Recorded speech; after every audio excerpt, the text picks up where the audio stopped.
අදත් වෙනද වගේම මගේ channel එකට ඔයාලව ගොඩාක් ආදරෙන් පිළිගන්නවා.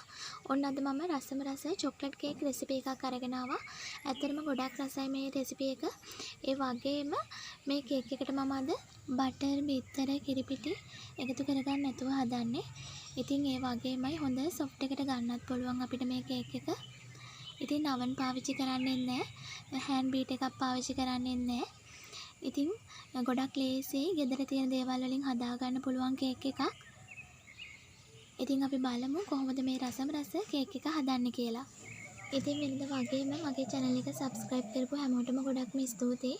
අලුතෙන් මාත් එක්ක එකතු වෙන කෙනෙක් නම් මේ වීඩියෝ එකට පල්ලෙන් ඉන්න රතු පාට subscribe button එක press කරලා ඒකම එන bell icon එක click කරන්න.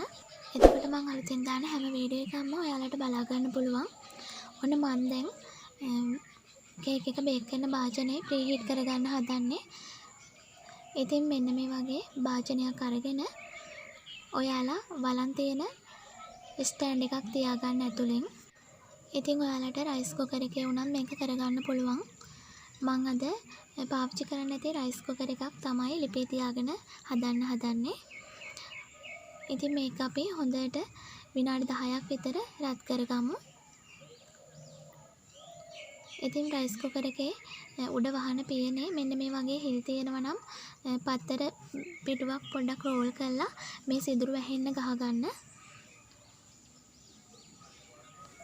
අපි කේක් එක බේක් කරනකොට ඇතුළට වාතය යන්නේ නැති වෙන්න තියාගෙන බේක් කරගන්න ඕනේ.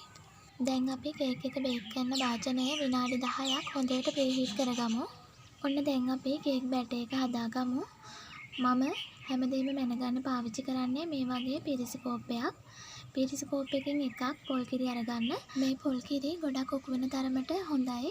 එතකොට අපිට කේක් එක ගොඩක් රසවත්ව හදාගන්න පුළුවන්. තියෙනවා නම් විතරක් වැනිලා එසන්ස් එකතු කරගන්න. වැනිලා එසන්ස් දාගත්තාම කේක් එක හොඳ සුවඳයි ඒ වගේම රසයි. දැන් මම පොල් තෙල් මේස් හැඳි දෙකක් දාගන්නවා. ඉතින් මෙතෙන්දී ගඳක් සුවඳක් නැති පොල් තෙල් වර්ගයක් දාගන්නවා නම් ගොඩක් හොඳයි.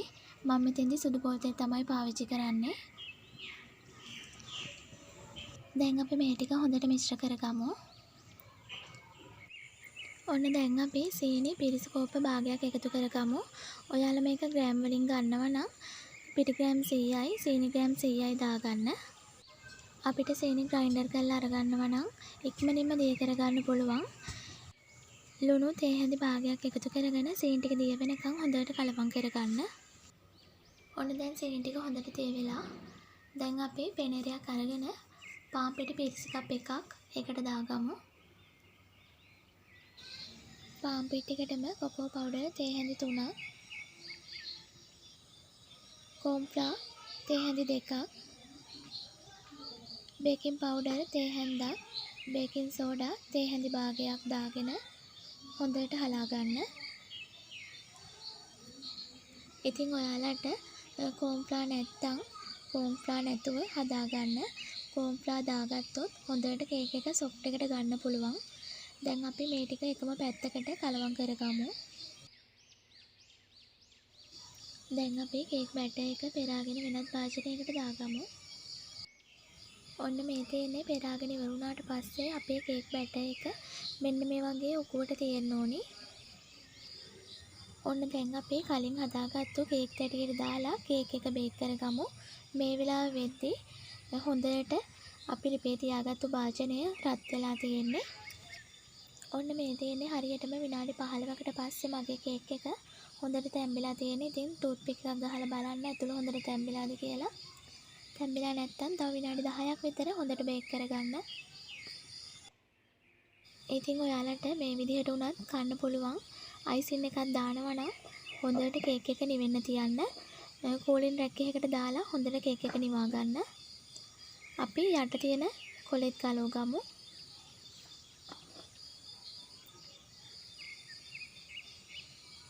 මේ බලන්න oven එකේ වගේමයි හොඳ ලස්සනට කේක් එක ඇවිත්.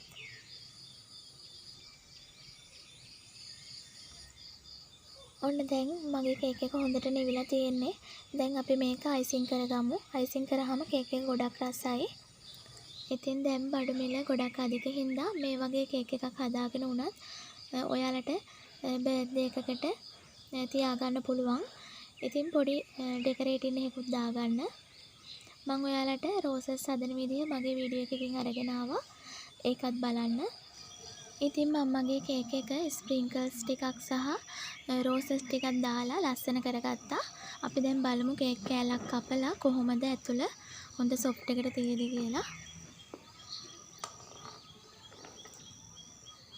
ඔන්න මේ බලන්න. හරිම ලස්සනට හොඳ සොෆ්ට් එකට තියෙනවා. අපි කෑල්ලක් කාලා බලමු.